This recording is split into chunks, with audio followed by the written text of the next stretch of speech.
Good morning, good afternoon, good evening, wherever you are, whenever it is. I am Tim McDonald with IncGamers, and this is Dying Light, Techland's parkour-infused open-world zombie basher. Now, being that this is open-world and it auto-saves, I've got no idea what's going to happen. Unfortunately, I can't really plan ahead and test things out, so what we're going to try and do is, we're currently at a safe house I've already cleared out here. We are going to try and make our way over to here and clear out another safe house, and we'll see how well that goes. First of all, we should probably have a quick look at our inventory and make sure we've got bits and pieces. We've got a baseball bat which needs repairing, so we'll do that. We've also leveled up our agility tree. The way leveling up works is actually quite interesting. Survivor rank is what you tend to get for doing quests, helping people out, finding airdrops and so on and so forth. Agility is basically your parkour-y abilities. The perks you get from those trees tend to give you... you can run faster, run for longer, climb faster, various other little agility-based perks, as you might expect, and power, well, yes, that's just pretty much raw combat. However, each of these level up separately. For instance, if you're leaping around on top of buildings, then the agility tree levels up. If, on the other hand, you're kicking zombies into spikes or bashing them in the face with a pipe wrench, then power levels up. And at the moment, we've got an agility point to spend, so you can kind of see some of the things I've already got here, like the ability to dodge, slide, and use zombies as magic parkour stepping stones. So we've got one skill point to spend. We could go for light drop to reduce falling damage, but that's a bit boring. We've got drop kick, which sounds quite entertaining. Although we've also got leg breaker, which lets me snap legs while sliding, and frankly I think that's I want to try that. So yeah, we'll go for that one. And we will start heading towards the marked safe house, so that you can hopefully see how some of the clearing works. Now, I have no idea how we're actually going to get there, because I haven't made this trip before. That right there is the using a zombie as a stepping stone thing I mentioned. Actually, let's try out that leg breaker. Okay, that failed horribly. That worked.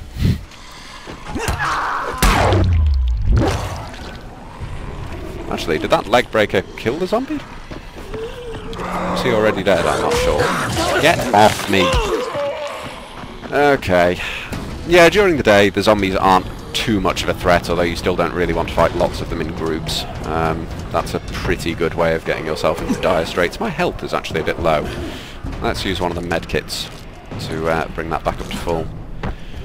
Looks like we're going through a train yard at the moment. There might be some bits and pieces around here to loot. I don't really want to spend too long just hanging around in here. We can use Survivor Sense, which sort of pings anything nearby that can actually be looted. Doesn't look like there's much.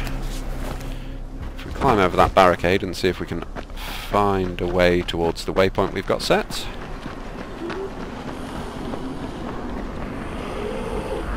Quite a lot of zombies around here, and they keep trying to eat me. Seriously. Give it a rest, guys. Now you can probably hear a plane, and the controller I'm using is vibrating at the same time, which tends to mean that there is an airdrop incoming. If you kind of...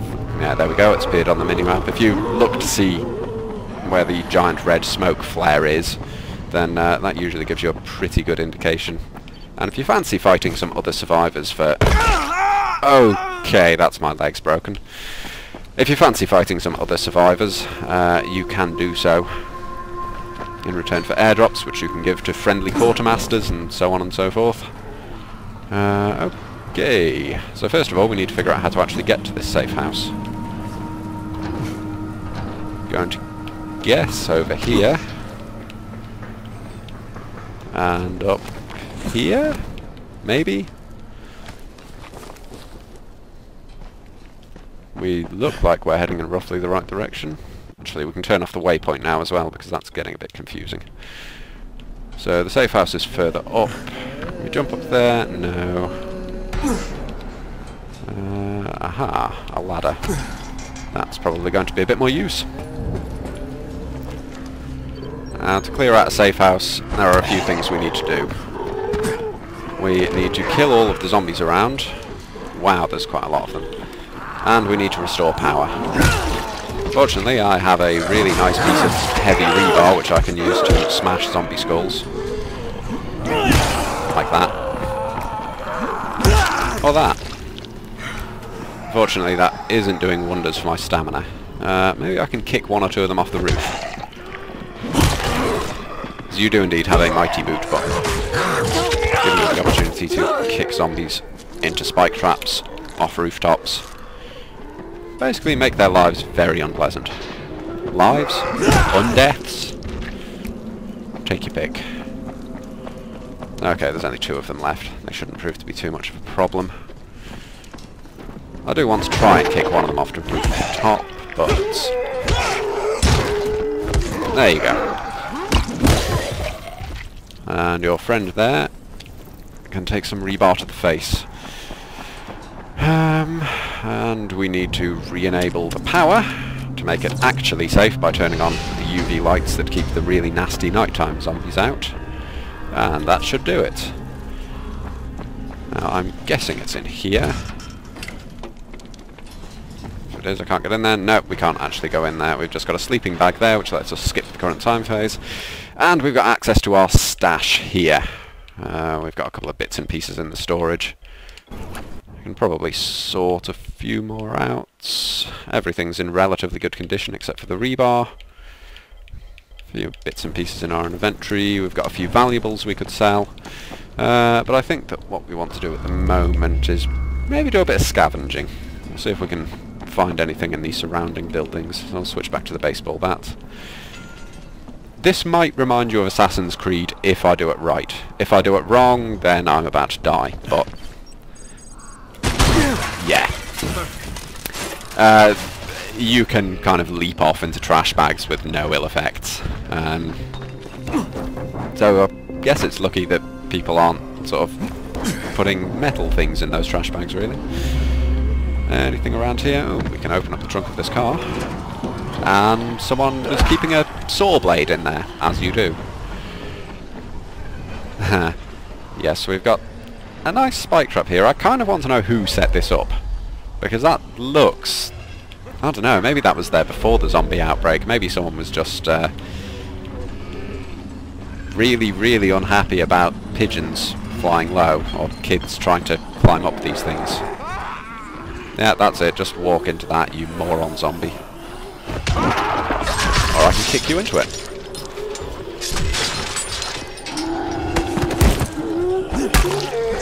Quite a lot of zombies around here. As I say, I don't really want to fight them right now, because fighting, much as it levels up the power, it's not really your first port of call most of the time. There's usually more sensible stuff that you can do. I mean, most of the zombies aren't too hard to avoid, although if you do make a lot of noise, you will attract some who are rather faster and more desperate to hunt you down. This place looks interesting. Looks sort of like a field hospital. A note. Got some lockers here. Anything in them? Duct tape. Aerosol spray. Little chest over here, which we can open up to find a blueprint for poison pen. What is one of those? Adds medium toxic to your attacks. And can only be attached to a police baton. Baton? Baton? Take your pick. I think pronunciation for that word varies by region. Now, as you can probably see, it is starting to get a little bit darker. The sun is kind of setting. It's apparently nearly 7 PM. And generally speaking, you don't want to be out at night. Night is when the bad things come out. However, as anyone watching this is probably some sort of awful sadist and is therefore really interested in seeing me struggle to survive at night, we're going to stay out until dark. Ooh, now we've got a random event going on over here. What is this shit?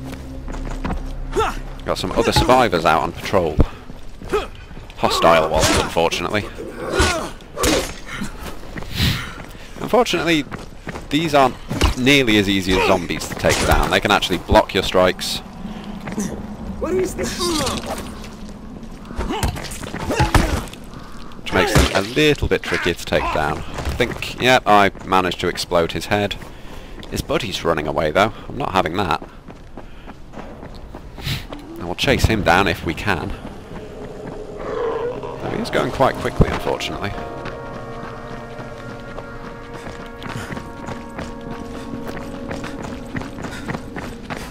Come on. There you go. And that's his head exploded as well. For taking them out, we get a little bit more survivor experience. No entry. You know what? I have absolutely no idea what's in there, and I don't want to find out right now in this video in case it's something a little bit spoilery. I will make a mental note to investigate that afterwards, though. Runners, you've got about an hour to get back here or find a safe house, so you better get moving. Yep, we're getting close to night. The Bites Motel. Well, there's definitely got to be something worth looting around here. Oh, and that's the frame rate dropping a bit. I blame FRAPS for that, as that doesn't tend to actually happen when I'm playing. It might just be that it's loading bits and pieces in, or it might be something else. Either way, I'm going to stop the recording for a moment, and then restart it and see if that fixes things. If you'll excuse me for a moment. Okay, we are back, theoretically. Yep. Frame rate seems to have stabilised somewhat. I'm not quite sure what that was. That is basically entirely down to FRAPS. I can honestly say that I haven't really had any frame rate troubles when running Dying Light, which is actually pretty good, particularly considering some of the issues that recent games have been causing. Dying Light actually seems to run okay, which is quite nice. I should point out, I mentioned before that I was using a controller. The reason behind that, if you haven't actually read my preview on IncGamers, is that when Techland sent over the preview code, they noted that the mouse and keyboard controls actually haven't really been optimised yet. They're still subject to change, so they recommended playing with a controller. This is the tower. If you still haven't made it to someplace safe, do it now. See you in the morning. Well, you might. I am trying to make it over to the safe house over here, the one we started at, I think. Anyway, yes, the controller controls are pretty much fine. Some oddities, for instance, the sort of jumpy parkour button is the right bumper, which is a little bit unusual. I think the reason for that, though, is pretty much that when you're sprinting, the look behind you button is Y.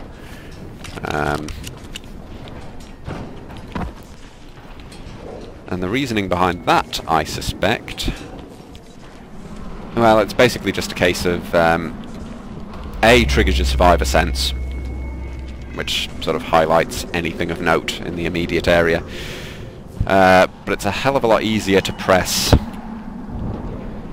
the right bumper button and Y to check behind you than it is to press Y and A at the same time, or two face buttons. We had another little graphical or frame rate drop there, which might be down to the Dying Light. And no, I don't mean the game, I mean that in a rather more literal sense. Let's sit and watch the we'll watch the sunset. We're getting very close to night now.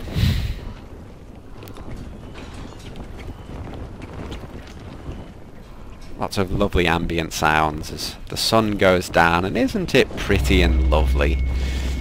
For the moment. Things will get very, very nasty very, very shortly. What we can do...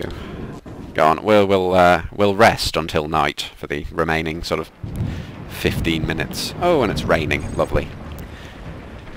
Okay.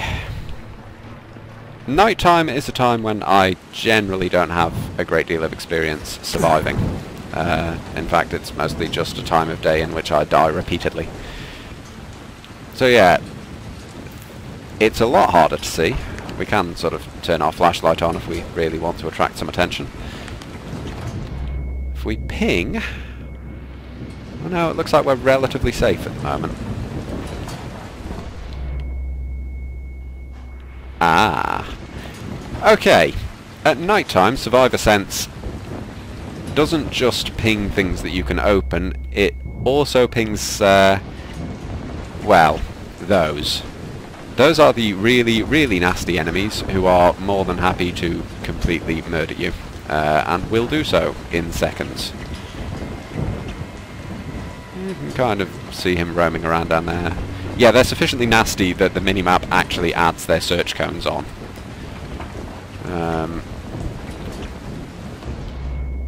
So I'll tell you what, let's see if we can make it to that safe house down there.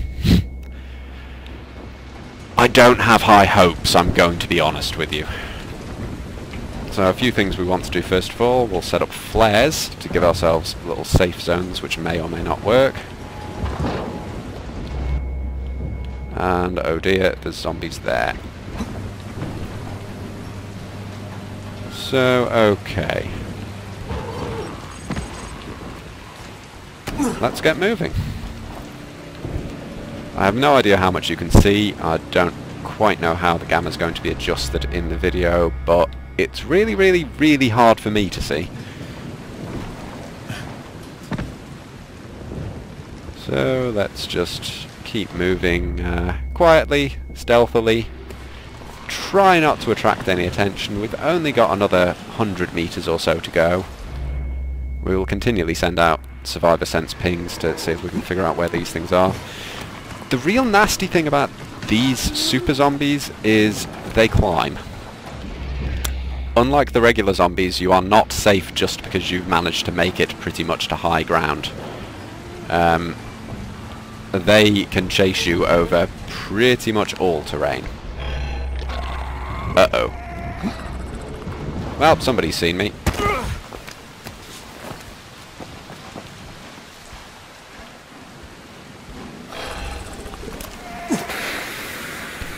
Let's drop one of those UV flares to create a little safe zone he can't get into, and run! Actually, if we can attract them over here... Come on. A little bit closer. We've got a light trap here. And I've never actually managed to successfully do anything with these light traps, but...